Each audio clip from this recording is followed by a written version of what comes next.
Olá, boa noite! Sejam muito bem-vindos a mais uma live Jusdesportiva aqui do Instituto Brasileiro de Direito Desportivo. Eu estou muito feliz, hoje é a minha estreia e eu vou ter a honra de entrevistar a doutora Adriane Assem com um tema muito legal, muito atual, muito interessante. Então vai ser um prazer imenso ter vocês aqui. Queria saudar todo mundo, todos os membros filiados. Queria lembrar vocês que a coluna acontece 2 vezes na semana, dia de segunda e quarta, e as lives de terça e quinta, sobre os temas postados anteriormente. E para fazer parte você precisa ser filiado ao EBDD, então não perca essa oportunidade. A doutora Adri já está aqui com a gente, vou deixar ela entrar para a gente começar a nossa live.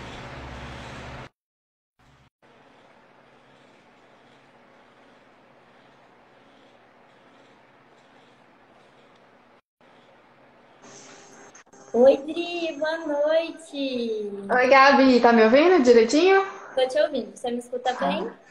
Tô sim, graças a Deus. Seja muito bem-vinda, é um prazer imenso te ter aqui essa noite. Vamos falar O sobre o prazer tema é todo meu. O prazer é todo meu. Tá do lado de cá hoje, né? Tô acostumada a estar do lado daí, hoje tô do lado de cá. Exatamente. É um prazer imenso, tá? Hoje a gente vai falar sobre a tipificação da LGBTfobia no Superior Tribunal de Justiça Desportiva do Futebol, né? E eu vou falar um Sim, pouquinho o seu mini currículo, vou te apresentar para quem está assistindo a gente, depois passo a palavra para você, tá bom? Antes tá, disso, só queria joia. saudar todos os nossos membros filiados que estão aqui com a gente, coordenadores, diretores, conselheiros, tá bom? Vamos lá. A doutora Adriane é advogada, coordenadora do IBDD na região de Brasília, coordenadora também do nosso projeto do IBDD universitário, que já é um sucesso. Foi procuradora no TJD de Minas, do futebol, e também no STJD do futebol. E hoje é auditora suplente no STJD, é isso mesmo? Isso, certinho. Fica à vontade para se apresentar, saudar o nosso querido presidente Leonardo Andreotti, que tirou um tempinho com o Luigi para vir ver a gente. Isso, oi. Boa noite a todas e todos. Boa noite, ó. Queria cumprimentar o Léo, nosso querido presidente, a Mari, queridíssima coordenadora do IBDD, Renato Renatini, incrível, coordenador também do IBDD e meu parceiro do IBDD universitário. A gente está assim, voando com esse projeto, muito bacana. Fiquem atentos nas redes do IBDD e acompanhem. Só coisa boa vindo por aí. É isso Obrigada aí. pela oportunidade de estar aqui hoje, né? A gente fica muito feliz de trazer um tema tão bacana e tão especial, de o IBDD ter dado espaço para que a gente trouxesse esse tema aqui. A gente sabe que é um tabu ainda. E como a gente conversou mais cedo hoje, né? Não é nosso lugar de fala e a gente vai falar com muito respeito, muito carinho sobre Com um tema que é certeza. muito bacana e que move muito a sociedade, né? Exatamente. É um tema super atual, né? Infelizmente, eu diria, né? Porque que tristeza a gente ter que lidar com tamanha violência em pleno século XXI. Mas que bom que a gente está abrindo portas para esse diálogo que é tão importante e para promover mudanças, né? Sim, sim, é isso. A gente tem que evoluir junto com o direito, com a sociedade, né? O direito como um todo busca evoluir junto com a sociedade e a gente não pode ficar de fora, né? A gente tem que acompanhar a evolução da sociedade e contemplar tudo que o movimento precisa. Com certeza, Adri. Vamos começar dando um panorama geral do artigo, pode ser? Sim, sim, claro, com certeza. Esse artigo ele é do começo do ano, ele foi publicado, ele está sendo republicado agora, mas eu escrevi na época a respeito de um importante movimento da Procuradoria de Justiça do Superior Tribunal de Justiça Desportiva, que acompanhando a decisão do STF, ela resolveu trazer para a Justiça Desportiva a tipificação da LGBTfobia. Porque o que acontece? Assim como no ordenamento jurídico pátrio, a gente não tem a imputação de crime por discriminação, a orientação sexual e a identidade de gênero, no direito desportivo, de uma certa forma, também não. A gente tinha o artigo 243G, que ele do CBJD, que contempla a gente chama as infrações de ódio, né? Mas lá tem uma palavrinha que é o sexo, que a gente conversou mais cedo, né? Sim. E acaba que na nossa concepção não contempla a LGBTfobia, seria, no caso, o machismo. Então, a Procuradoria de Justiça Desportiva, pegando gancho no que fez o STF, fez uma recomendação para os clubes, os árbitros, para o Tribunal de Justiça Desportiva como um todo, inclusive o Superior Tribunal, indicando que as condutas LGBTfóbicas deveriam ser enquadradas nas iras do artigo 243G do CBJD, que prevê casos de discriminação. Uma interpretação por analogia, né? É uma certa analogia. Essa é até uma questão que foi bem estudada quando eu estava fazendo o artigo, que existe uma discussão muito relevante se a LGBTfobia se enquadraria no 243G ou se seria no 191, puxando o gancho do regulamento da FIFA. Porque no regulamento disciplinar da FIFA existe a previsão, se eu não me engano, é no artigo 13. Nossa, eu sou muito ruim de números, viu, gente? É o artigo 13, se eu não me engano, pra gente acompanhar. Pra quem quiser. Ai, ótimo. O regulamento. Ai, tá já, ótimo. Ele fala especificamente da discriminação em função da orientação sexual e identidade de gênero. Então, assim, houve uma dúvida se poderia se aplicar por analogia, mas a gente trabalha com imputação de restrição de direitos, e aí a gente vai estender, aplicar uma interpretação extensiva. E aí veio a recomendação e resolveu, de uma certa forma, essa questão e orientou que deveria ser feita a aplicação do artigo 243G nesses casos em que houvesse a LGBTfobia. Vale a gente falar, Adri, do 191, né? O que ele é. Porque, na verdade, ele traz uma punição por descumprimento a um regulamento, né? Então, a gente considera que, já tendo a regra o artigo 13 no regulamento da FIFA, já seria uma forma de punir esse tipo de ação, né? Isso, a discussão era exatamente essa. Se o ato infracional já estaria contemplado no 191, pelo inciso 3, se eu não me engano. Gente, eu sou muito ruim de número. Se já estaria contemplado nos incisos do 191, ou se ele estaria como um tipo infracional do 243G. Legal. Dri, vou te interromper um minutinho só para saudar o conselheiro Gustavo Delbin. Um prazer tê-lo aqui com a gente. Ju, que está aqui sempre ajudando a gente. Voltar a falar do Dr. Leonardo Andreotti, nosso presidente que está aqui prestigiando a gente essa noite. Mas vamos voltar ao que interessa no seu artigo. Imagina. Gente, eu só vou ficar pedindo desculpa de beber água, porque, sério, eu tô em Brasília, isso aqui... Tá tudo bem aqui. É um deserto. É diferente. eu estou te tendo uma lasquinha do que é viver em outro lugar, sabe? Sim.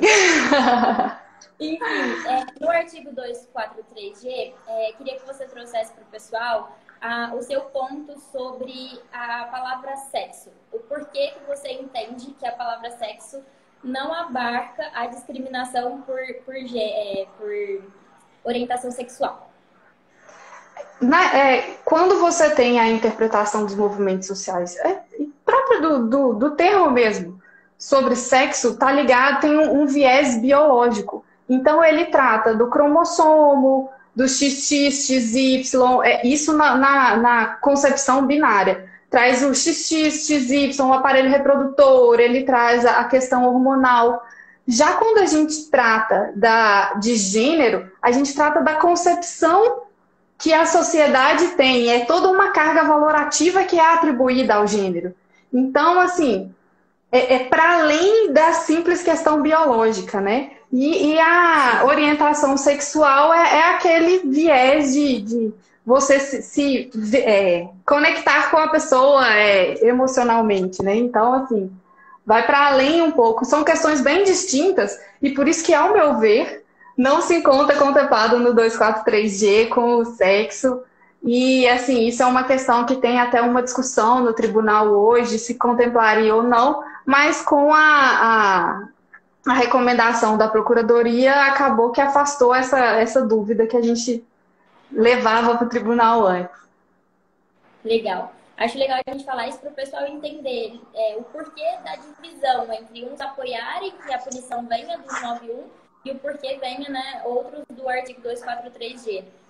Outra Sim, coisa que a sim. gente conversou hoje, que eu queria que você falasse também, que é muito legal, é sobre o nosso rol taxativo do artigo 1º e qual é a controvérsia diante disso. Sim, a gente tem no parágrafo 3º, me corrige, por favor, se eu estiver falando bobagem. A gente tem a extensão da penalidade atribuída ao artigo aos torcedores. Dri, travou E aqui o que para que mim. acontece? Você Ixi, eu tá tô me te ouvindo, você tá me ouvindo? ouvindo? Tá me ouvindo? Oi? Agora eu tô te Tá me ouvindo. Você ouvindo? pode recapitular um Ah, pouquinho? sim, Obrigada. claro, com certeza.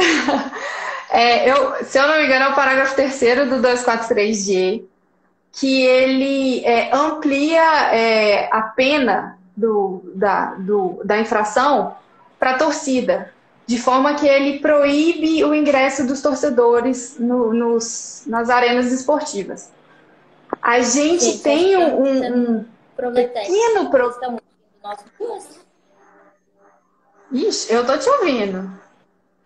Será que Aqui, o pessoal tá ouvindo a todo gente? mundo. Bora lá. Ok, ambas. A Júlia falou que. Tá bom. E o artigo 1º Não, pode ir. do CBJ. Ah, você tá me ouvindo? Oi? Tá me ouvindo Sim. agora?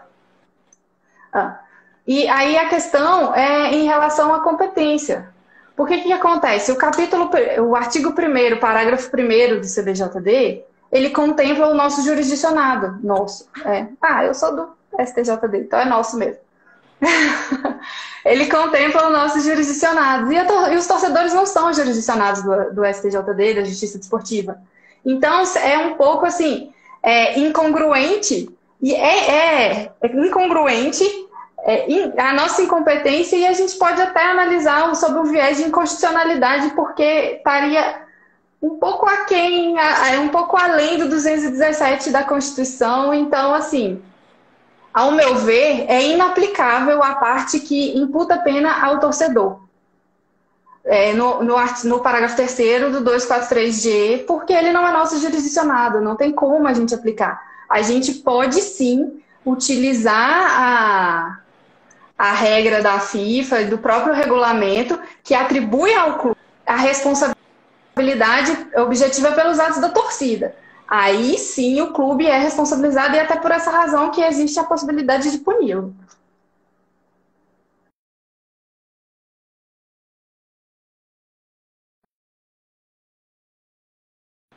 Ouvindo? Vocês estão me ouvindo? Oi?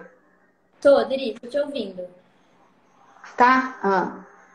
Então, são por essas razões assim que eu entendo pela não aplicação dessa parte do parágrafo 3º do 243G, porque está para além da nossa competência, está fora da nossa jurisdição mesmo.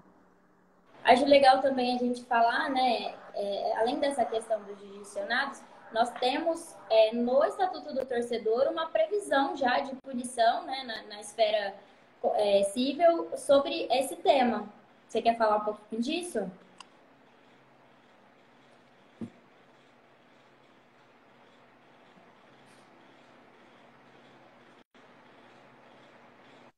Agora eu tô te ouvindo.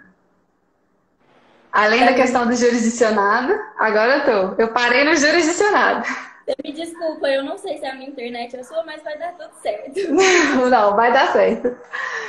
A questão, além dessa questão do jurisdicionado, acho que é legal a gente trazer que no Estatuto do Torcedor nós já temos uma previsão, né, de punição nesse tipo de atitude vindo desse jurisdicionado que não está abarcado no CBJD.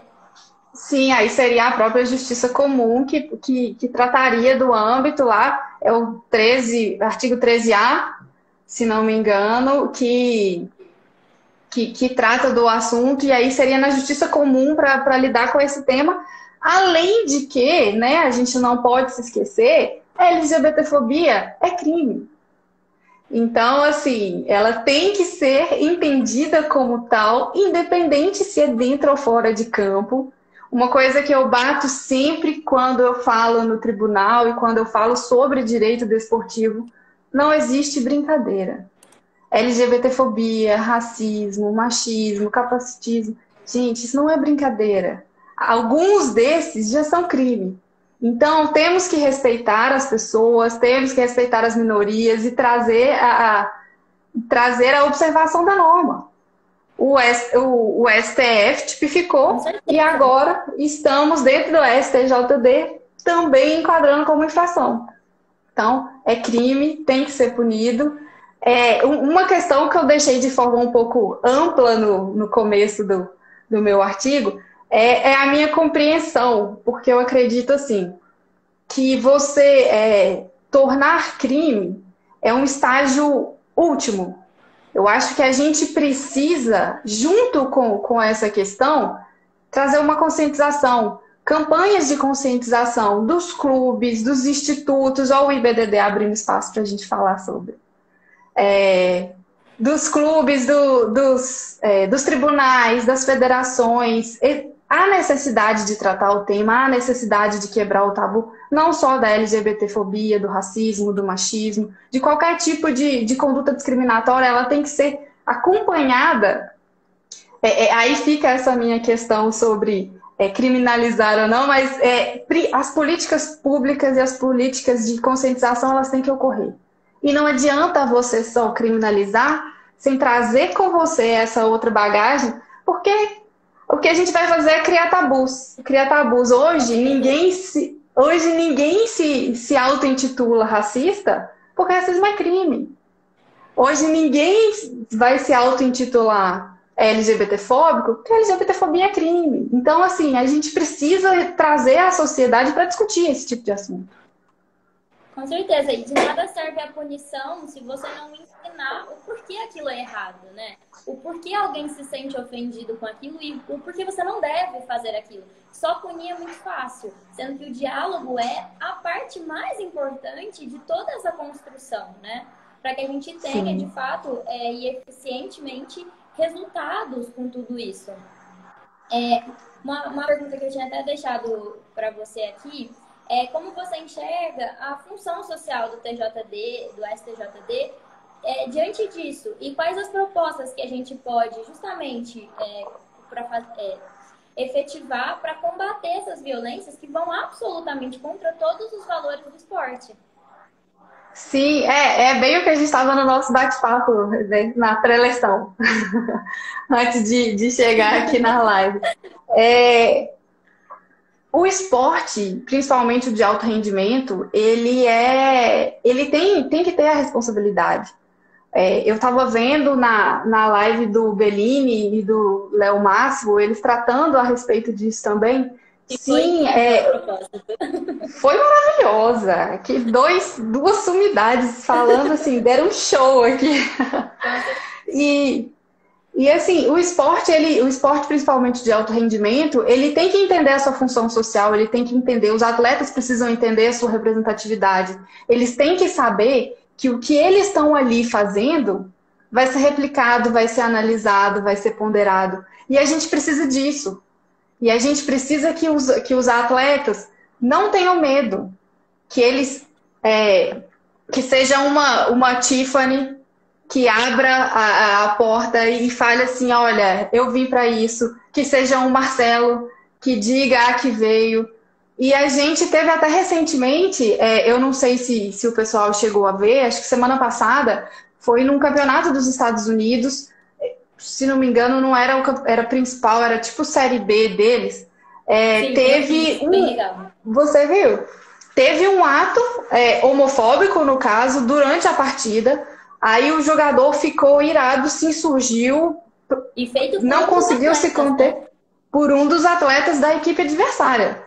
Um atleta que era assumidamente homossexual, ele foi ofendido, e aí ele ficou irado, obviamente, e o Sim. árbitro o expulsou. Aí eles foram os atletas do time dele tentaram argumentar, não conseguiram no intervalo do primeiro tempo, foram pro vestiário, conversaram e chegaram à conclusão de que iriam conversar com o árbitro. Se o árbitro não expulsasse o atleta, eles não jogariam. E foi o que aconteceu. Eles conversaram com o árbitro não tomou postura, o time se ajoelhou na hora do apito, pro reinício da partida. Eles começaram a tocar a bola, o time adversário, e os jogadores se retiraram. Foi assim, um manifesto incrível que as pessoas, que os atletas tenham coragem de fazer isso. Que eles tenham a Isso é muito capacidade de importante, levantar isso. que os atletas entendam a força para lutar contra violências. Aqui a gente não está falando de, ponderando aqui opiniões políticas nem nada. A gente está falando de uma violência, de algo que é tipificado como crime. Se você já tem uma criminalização disso, não tem um motivo que justifique a sua não luta contra isso. Né? Então, Exatamente. Por quê? Porque eu não vou me posicionar diante de algo que já é aceitado pela sociedade, né? Aceito pela sociedade como algo errado. Exatamente. A gente não está discutindo aqui questão política, ideologia política, não. A gente está discutindo a aplicação de pena, a aplicação de norma. Apenas isso, apenas isso. E é uma questão, assim, enquanto membro do Superior Tribunal de Justiça Desportiva, a gente encontra alguma resistência lá dentro. Não é uma coisa fácil, é como a gente estava conversando. A sociedade está caminhando e as pessoas precisam caminhar junto. O esporte precisa caminhar junto e entender que não há espaço para esse tipo de brincadeira. Não há espaço. E uma das questões que a gente vê lá, assim, de muita relevância, é que algumas pessoas lá dentro do tribunal, elas entendem, por exemplo, que se a gente está numa partida e um torcedor entrou um cântico LGBTfóbico, homofóbico, não seria configurado o ilícito, a infração do 243G. Se um só. Só que se um só. Se for mais de um, aí eles acham que sim, que há possibilidade e aplicam penas, e aí é outra questão, a gente vê o CBJD, ele tem penas, né, questionáveis para esse tipo de infração, que, ao meu ver, é extremamente sério. A gente tem um cuspe, por exemplo, cuspir na cara, cuspir em outrem tem uma penalidade de 6 partidas mínimo, enquanto esse, eu não me recordo, eu vou até olhar aqui o 243G, porque, só um minutinho. O 243G, eu tô com ele, com o CBJD aqui. Ele aplica suspensão de 5 a 10 partidas, a prática por atleta, mesmo que suplente, e o cuspe começa com 6. Qual que é o parâmetro? Você está ofendendo a pessoa, você está cometendo um ilícito mesmo, e uma infração, e tem uma pena menor, enfim. Mas existe essa compreensão de que um atleta, ou uma pessoa entoando cântico, por exemplo, não configuraria o tipo, mas se você olhar o tipo, não tem essa delimitação de quantidade de pessoas. Sim. Não tem. É praticar um ato discriminatório. Precisa ser mais de um, né? Exatamente. Não é elemento do tipo ser mais de uma pessoa. E aí que a gente precisa trabalhar esse tipo de coisa dentro dos tribunais. Porque isso é muito importante, o CBJD evoluir com o direito, né? O que a gente vê, por exemplo, no âmbito, quando a gente tem a infração correspondente ao arremesso de de objetos no campo, no campo. A gente tem o arremesso. Depende se é uma, duas, três pessoas. Um objeto foi arremessado, há a realização do tipo. O que se pode pensar, eventualmente, é na excludente que existe, por exemplo, na infração do arremesso, que é a identificação. Se existe a identificação imediata do infrator, do torcedor, aí o time deixa de responder. Pode ser que seja uma saída para esse artigo que precisa ser melhor trabalhado, né? A gente precisa incluir aqui uma identidade de gênero e orientação sexual nesse sexo. Pri, outra questão muito legal que a gente debateu e eu acho que seria bacana a gente trazer é sobre o 243G ser obrigatoriamente atrelado ou não ao desporto, à prática desportiva. Queria que você falasse um pouquinho pra gente. É bem bacana que a gente bate um papo bem bacana antes, né? E aí só replica depois. Isso que é o mais incrível. Aí, como a gente estava conversando, se você verifica o teor do dispositivo 243F, vou pedir licença para ler, para ficar mais palpável para quem está assistindo. Ofender alguém em sua honra por fato relacionado diretamente ao desporto. Esse é o tipo infracional do artigo 243F. O 243G, ele dispõe praticar ato discriminatório, desdenhoso ou ultrajante, relacionado a preconceito em razão de origem étnica, raça, sexo, cor, idade, condição de pessoa idosa ou portadora de deficiência. A gente vê que não há a delimitação de fato relacionado diretamente ao desporto. O que acontece aí? Ao meu ver, a gente tem uma ampliação. Porque se eu sou um atleta e eu estou na minha rede social interagindo com você e eu vou e faço uma brincadeira e coloco uma expressão LGBTfóbica, por que não eu ser responsabilizado? Eu sou um atleta, eu sou jurisdicionado, a minha conduta se amolda perfeitamente ao tipo e eu tenho consciência da minha responsabilidade e do que eu represento enquanto eu sou atleta. Não há espaço hoje mais para a gente querer achar que atletas são, como disse o Bellini, né, são só jogadores. Eles são atletas. Há uma composição por trás disso. Então, sim, por que não? Isso é uma barreira que a gente vai ter que ultrapassar, transcender na justiça esportiva. Mas é uma questão que tem que ser discutida. A gente precisa levar esse tipo de pauta, sim, à discussão. Eu acho isso muito interessante, porque como é um artigo muito amplo, ele dá justamente essa abertura para o entendimento de que ele tem uma responsabilidade extra-campo, extra-quadra, né? E é muito isso, do esporte ser modelo.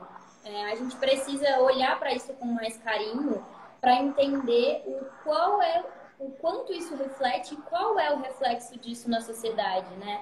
Então, olhar para esse artigo com esse cuidado talvez seja um ótimo caminho para a busca da conscientização, que é o desfecho do seu artigo, né? Quais seriam essas propostas? Essa pode ser uma delas. Então, vamos começar a olhar para isso com mais carinho, para entender que você tem uma responsabilidade.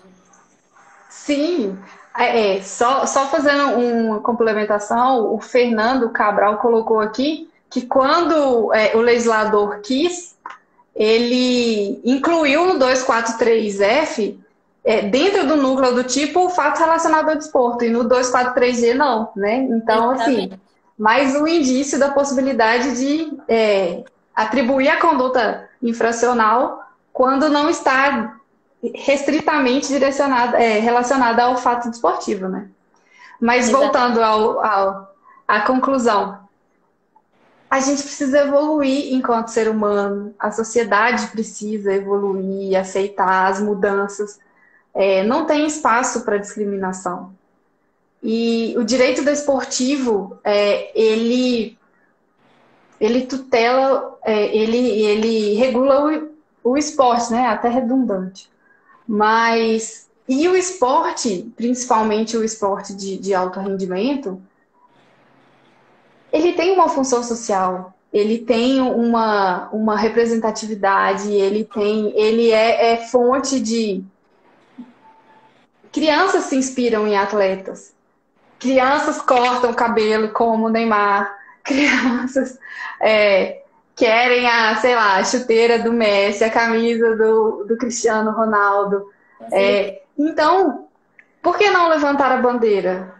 Por que não incluir? Por que não cada atleta romper esse tabu e se colocar a sua verdade, a sua bandeira para jogo? O esporte está aqui para isso, a gente está aqui para abraçar e a gente tem que discutir. A gente tem que discutir, a gente tem que ir atrás das entidades administradoras do desporto, a gente tem que ir atrás dos institutos, a gente tem que ir atrás do governo, a gente tem que ir atrás de todo mundo. A reforma do CBJD está vindo. Por que não incluir? Falou, Adri, vai ser legislador, ó. Quem falou? O Léo aqui, ó. Ixi. Pois é, eu e ele. Então vamos lá na comissão de reforma. CBJD novo, hein? Vamos lá buscar penas efetivas, porque, sinceramente, é um crime, e a gente tem que reduzir isso. A gente não pode aceitar esse tipo de... Essa discussão é muito oportuna, né? Porque acho que, como a live do Bellini, na semana passada, trouxe, a gente já está vendo uma mudança natural em todo o sistema desportivo, né? Não à toa o COI essa semana disse que vai abrir uma pesquisa com os atletas em outubro para justamente tentar flexibilizar a regra 50, para que os atletas possam ou não, né, dependendo da flexibilização, fazer esse tipo de manifestação. E eu reforço o que a gente falou lá atrás. A gente não está fazendo uma manifestação política. A gente está falando sobre algo que é crime, são violências. E a gente precisa olhar para essas violências com mais carinho, para que elas não voltem a acontecer, principalmente no ambiente esportivo, né? Sim, exatamente. E assim, esperamos realmente que o COI ouça os atletas e que a decisão reflita o caráter humanitário, não o caráter político da instituição. E que ele entenda que passou da época de serem jogadores, são atletas. E eles têm voz e têm que usar a voz. Com certeza. E que entendam a força que tem, né? O papel do atleta no evento esportivo é de muita relevância para eles acharem que não tem força. Eles não são um mero peãozinho ali, não. Vou só agradecer a presença aqui, o Dr. Felipe está aqui com a gente, o Gabriel, muita gente na FER, muito obrigada. O Milton Jordão, o Dr. Milton acabou de entrar, muito obrigada pela presença. Dri, o Milton vai falar sobre o Milton vai falar sobre o artigo no curso da ESA no Rio de Janeiro. Quero ouvir o que ele tem a dizer. Quero ouvir. Sou aluna do curso, através do IBDD. E, quero ouvir o que o Dr. Milton Jordão tem a falar a respeito do 243G pra gente lá. Por favor, depois volte para nos contar num novo artigo. Sim! Vai ser um prazer imenso. Dri, por favor, faça suas considerações finais. Eu queria te agradecer muito. Acho que a gente falou tudo que a gente tinha proposto. Foi muito bacana. Acho que é um assunto que a gente precisa falar mesmo. É muito atual e é o que eu disse. Infelizmente, a gente precisa falar sobre isso ainda. Mas que bom que a gente está tendo a porta para falar sobre isso. Bom, Gabi, primeiro, antes de tudo, eu queria te agradecer pela sua delicadeza, gentileza, fluidez para levar essa live com nossos pequenos problemas técnicos de internet, mas foi perfeito.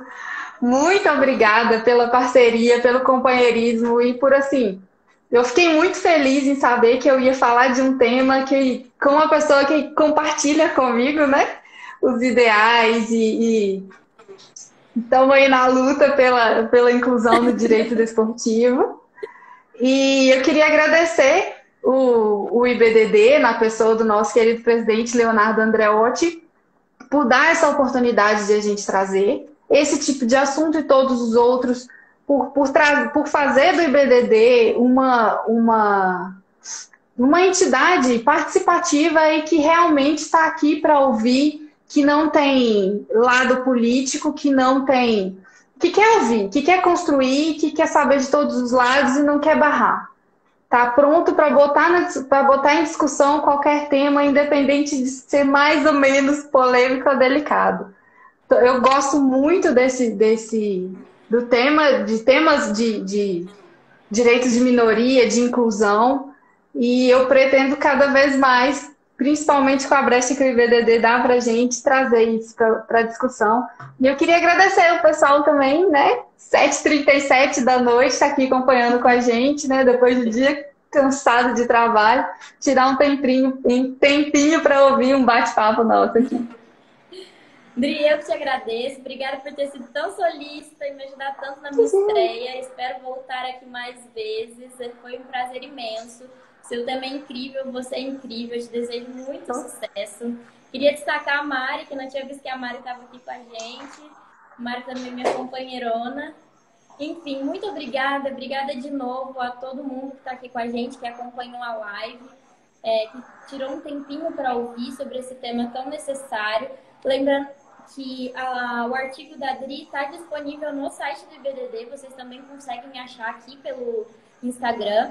E lembrando, a coluna Justa Esportiva sai dia de segundas e quartas e as lives são de terças e quintas. Mas para participar você precisa ser membro filiado, eu acho que não dá para perder essa oportunidade. Então, muito obrigada, Dri. Filiem-se. Ó, e tô vendo aqui o Igor, amanhã a gente tem IBDD Universitário sobre transgênero no esporte, hein? Gente, não é por nada não, mas esse IBDD Universitário tá demais. Já vocês vão acompanhar o feedback desse estouro, desse projeto. Tenho certeza que vai render muitos frutos. Que iniciativa incrível. Obrigada mais uma vez, viu, Dri? Beijo, pessoal. Boa noite. Muito obrigada, viu? Boa noite.